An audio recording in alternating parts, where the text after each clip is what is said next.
창조주를 믿습니다. 나는 그의 위라스 아들 우리 주 예수 그리스도를 믿습니다. 그는 성령으로 잉태되어 동정녀 마리아에게서 나시고 본디오 빌라도에게 고난을 받아 십자가에 못 박혀 죽으시고 장사된 지 사흘 만에 죽은 자 가운데서 다시 살아나셨으며 하늘에 오르셔 전능하신 아버지 하나님 편에 앉아 계시다가 거기로부터 살아있는 자와 죽은 자를 심판하러 오십니다. 나는 성령을 믿으며 거룩한 공교회와 성도의 교제와 죄를 용서받는 것과 몸의 부활과 영생을 믿습니다. 아멘. 459장입니다. 찬송가 459장.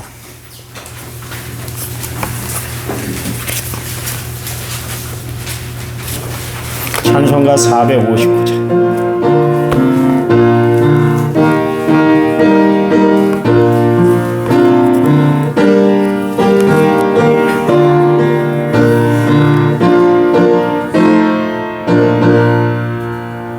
누가 주를 따라 섬기려는가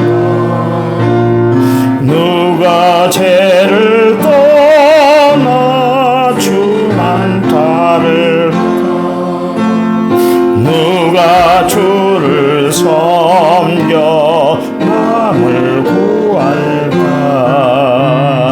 누가 주의 뒤를 따라가려나 부르심을 받아 주의 은혜로 주를 따라가네 주만 따르네 세상 영광 위에 따르리요 그 신사랑이네 주만 따르고 누가 내려주신 은혜 힘입어 주의 뒤를 따라 힘써 일하네 부르심을 받아 주의 은혜로 주를 따라가네 주만 따르네 환난 핍박 많고 원수가 많아 주의 용서 더욱 힘이 강하니 누가 능히 이겨 넘어뜨리랴 변함없는 진리 승리하리라 기쁜 찬송하며 주의 은혜로 주를 따라가네 주만 따르네. 아멘. 성경 말씀 봅니다. 잠언 3장. 잠언 3장 27절에서 28절이에요. 27절, 28절. 두 절 읽습니다. 제가 읽겠습니다. 914페이지 구약성경 27절 내 손이 선을 베풀 힘이 있거든 마땅히 받을 자에게 베풀기를 아끼지 말며 내게 있거든 읽으세요. 28절 시작 내게 있거든 이웃에게 이르기를 갔다가 다시 오라 내일 주겠나라 하지 말며 아멘. 1,000번째 6,161번 제문을 제가 하나님 앞에 드렸습니다. 찬양 부르는데요. 14번 오늘은 14번 찬양집 14번 낮엔 해처럼 밤엔 달처럼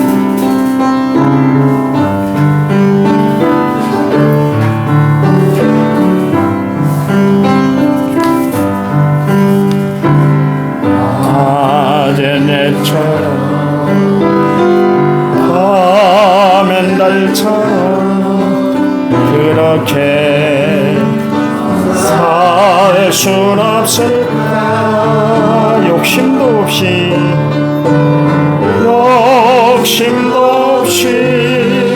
얻은 세상 빛이여 온전히 남을 위해 살듯이 나의 일생에 꿈이 있다면 이 땅에 빛과 소금 되어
남을 위하여 당신의 몸을 온전히 버리셨던 것처럼 주의 사랑은 베푸는 사랑 값없이 거둬주는 사랑 그러나 나는 주는 것보다 받는 것 더욱 좋아하니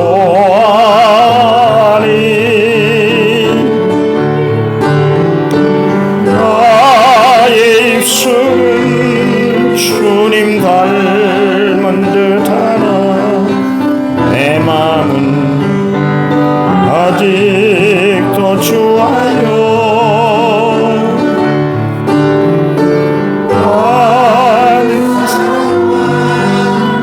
계수하고 있으니 주여 나를 도와주소서.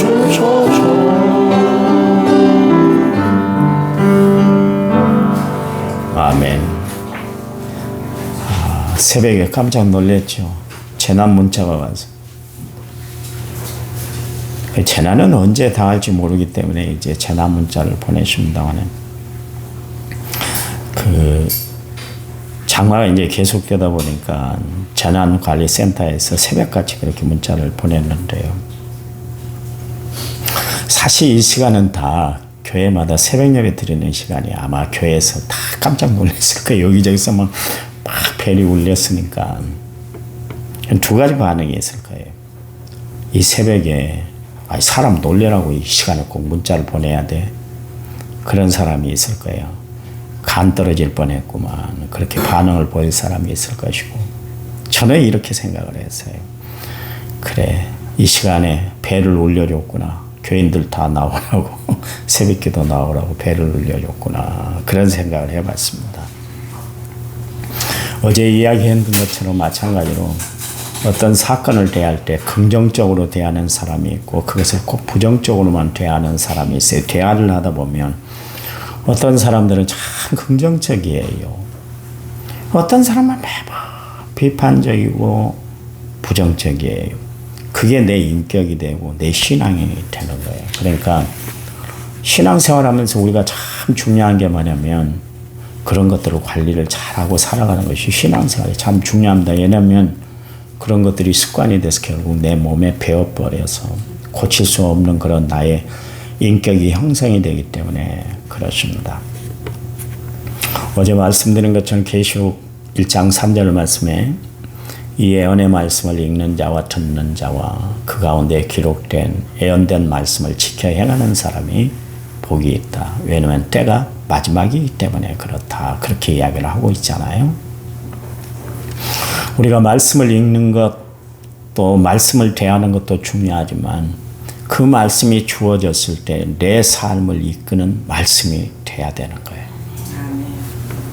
말씀에는 여러 가지가 있습니다. 로고스라는 단어를 쓰고 또 레마라는 단어가 있는데 레마 선교회가 문제를 일으켜서 큰 사회적인 이슈가 됐습니다만 레마라는 것은 뭐냐면 들은 말씀을 내 삶에 적용시켜 실천하는 말씀, 그게 레마라는 거예요. 그러니까 우리는 말씀을 듣는 것을만 끝마치는 것이 아니라 그 말씀 그대로 살아가는 거예요. 힘 주신다. 하나님 말씀했으니까 그 말씀 붙들고 힘 얻어 살아가는 거예요. 은혜 베풀어 준다. 주님 말씀하셨으니까 하나님이 베풀어 주신 은혜들을 기억하고 앞으로도 하나님이 내 삶 가운데 베풀어 주신 은혜를 바라보면서 우리는 살아가는 거예요. 내가 세상을 이겼다. 나도 너희들을 세상을 이기게 할 거야. 그러면은 날마다 하나님이 주신 그 능력을 보여잡고 승리하는 이기는 삶을 우리는 살아야 될 줄 믿습니다. 합력하여 선을 이루어 주시고 어려움 닿을쯤에 피할 길을 내어 주신다고 그랬으니까 어떤 어려운 지경, 어떤 어려운 형편에, 어떤 어려운 처지에 있을 때 하나님의 다른 뜻이 있는가 보다. 그러면서 믿음의 주여 또 온전케 하신 예수님을 바라보면서 이겨내는 삶이 되셔야 될 줄 믿습니다. 일어나라, 빛을 발하라. 그랬으니까 내 지금의 어려운 그 자리에 팍 차고 일어나서 우리는 십자가의 길, 좁은 길을 걸어가는 믿음의 사람들이 되어야 할 줄 믿어요. 하나님이 우리에게 이런 말씀도 하셨죠. 나보다 남을 낮게 여기라 그랬으니까 남을 세워주는 일에 최선을 다하는 거예요. 여러분, 남을 세워주는 일에 최선을 다하는 것이 뭐냐면 구제하는 일입니다. 구제하는 것. 하나님은 우리의 구제하는 것, 어려운 이웃에게 베푸는 선한 손길을 다 보고 계세요. 그래서 그것을 은혜로 다 갚아주세요. 남에게 보이기 위해서 하는 구제가 아니라 오른손이 하는 것 왼손이 모르게 하고 그러면 은밀한 중에 하나님이 갚아주신다 그랬잖아요. 그래요. 저는 이 말씀이 맞다고 봐요. 내가 구제하고 선교하고 남을 돕는 일은 분명히 하나님이 갚아주세요. 얼마나 풍족하게 하나님이 역사하는지 모르겠어요. 일전에 우리가 그 선물이 하나 들어왔습니다. 복숭아가 한 박스가 들어왔어요. 그래서 그것을 우리 집사람이 원로 목사님에게 드렸어요. 남편이 나도 안 주고 주더라고요. 근데 그 다음날 하나님이 복숭아가 2박스가 오게 했어요. 그 다음부터 복숭아뿐만 아니라 저 방에 들어가면 여러분 보시면 압니다. 감자가 3박스, 그 다음에 보리쌀이 1박스, 별게 다 들어왔어요. 조그만 거 하나 드렸는데 하나님이 넘치도록 채워주셔요. 우리는 아까워. 이거 어떻게 막 내가 생명처럼 여긴데 이거 어떻게 드려? 어떻게 남에게 베풀어? 안 돼. 내가 먹어야 돼. 나도 지금 건강이 안 좋고 나도 지금 배고프고 있는데 안 돼. 그리고 움켜진 하나님이 더 이상 주실 것이 없어요. 근데 베풀어 주면 손을 폈잖아요. 베풀기 위해 손을 폈는데 하나님이 여기에 다 주실 뿐만 아니라 손 위에 올려주실 뿐만 아니라 안겨주신다 그랬잖아요. 하나님은 그런 축복을 베풀어 주세요. 그게 바로 구제의 신비예요. 그게 나무에 베풀고 내가 받는 하나님의 놀라운 역사예요. 여러분 복 받기를 원하십니까? 하나님 앞에 드려지는 심령이 되시기 바랍니다. 그리고 이웃에게 선한 손길이 되시기 바랍니다. 마태복음 10장 42절 말씀에 또 누구든지 제자의 이름으로 이 작은 자 중에 하나에게 냉수 한 그릇이라도 주는 자는 내가 진실로 너희에게 이르노니 그 사람이 결단코 상을 잃지 않는다 그랬습니다. 하나님이 갚아주신대요. 하나님이 상을 베풀어 주신다. 그런 이야기입니다. 여기 성경에 보니까 내 손이 선을 베풀 힘이 있거든 그랬습니다. 남을 섬길 힘이 있으면 많이 좀 섬겨주어라. 그런 이야기입니다. 선교국장이 수십 년 전에 저에게 전화가 왔어요. 형, 선교사를 파송하는데 형 교회에서 좀 후원이 되어주면 좋지 않겠어? 거기에 이제 제1 후원, 제2, 제3 후원까지 있습니다.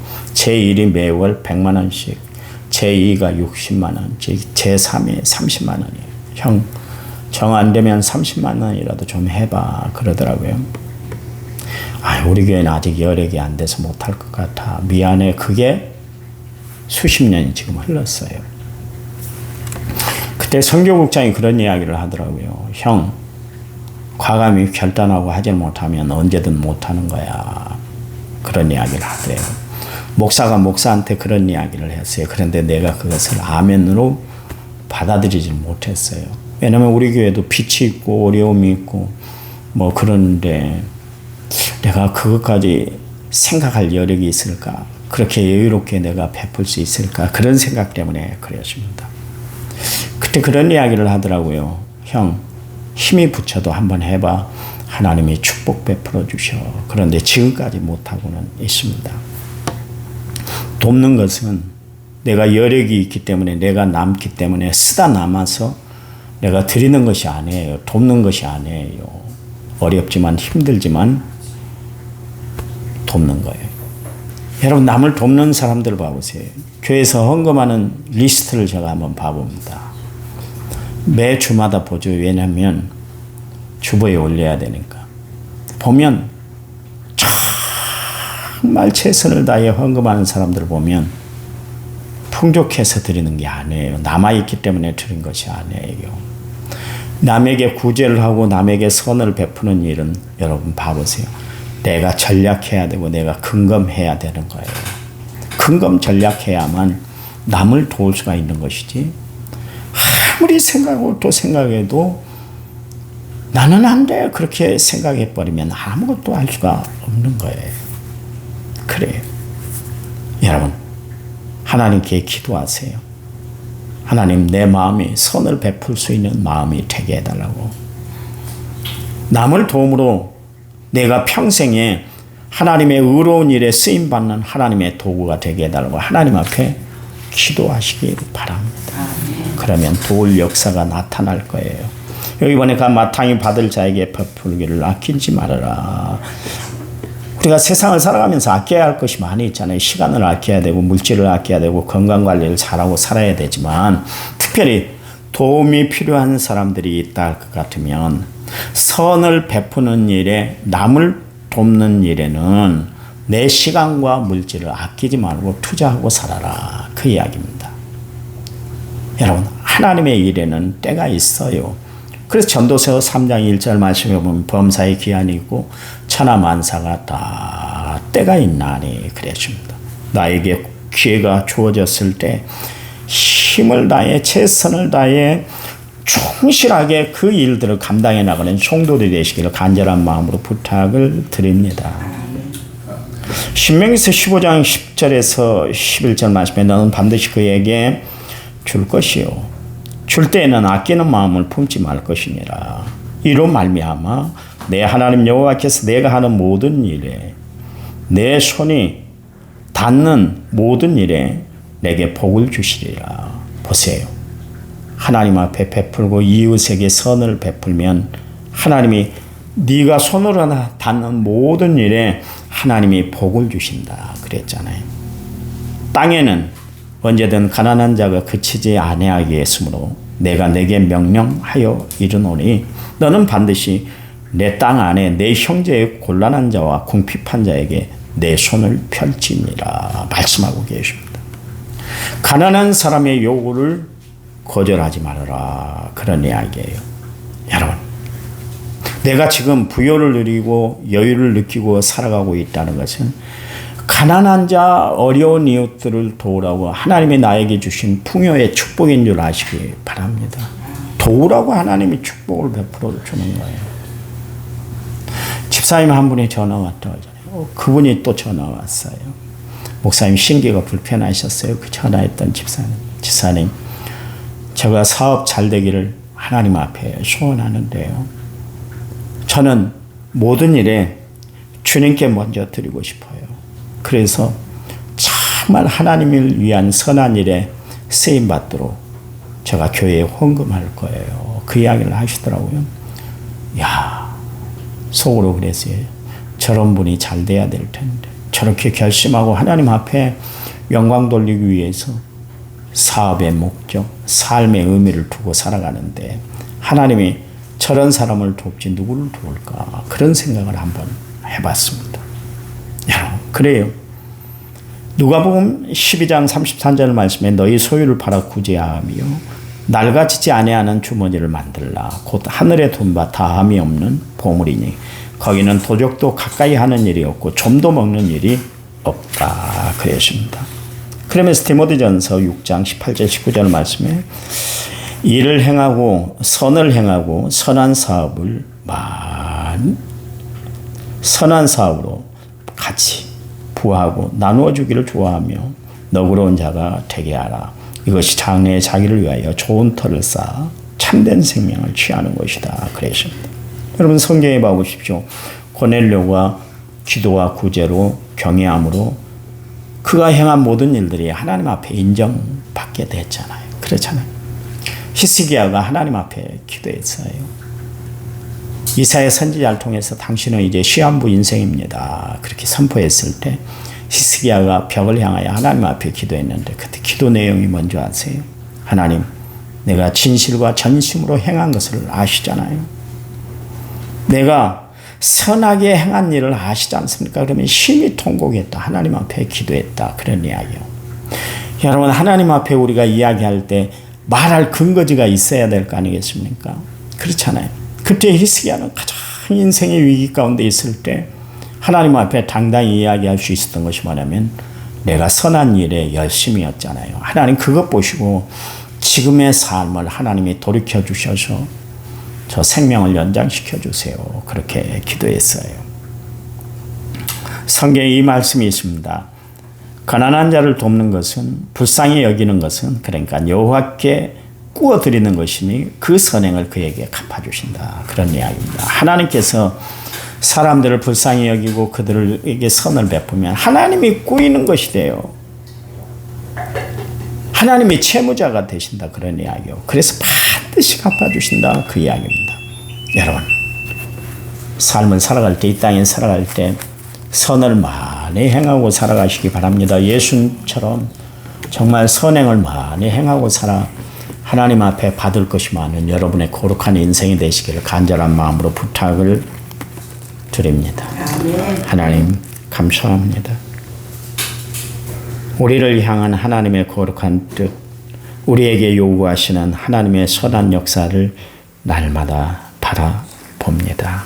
뜻을 이루기까지 충성하며 최선을 다해 살아가는 저희들 되게 도와주시되 어려운 이웃, 힘들게 살아가는 이웃들, 신앙의 여러 가지 시험된 성도들 정말 찾아가서 손이 되어주고 발이 되어주고 입이 되어주는 저희들 되도록 도와주시옵소서.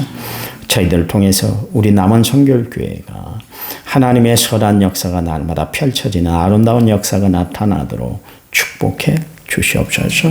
예수님 이름으로 기도했습니다. 아멘. 우리 한 5분 동안 간절히 기도한 다음에 제가 축도하고 나가서 기도하겠습니다. 기도합니다.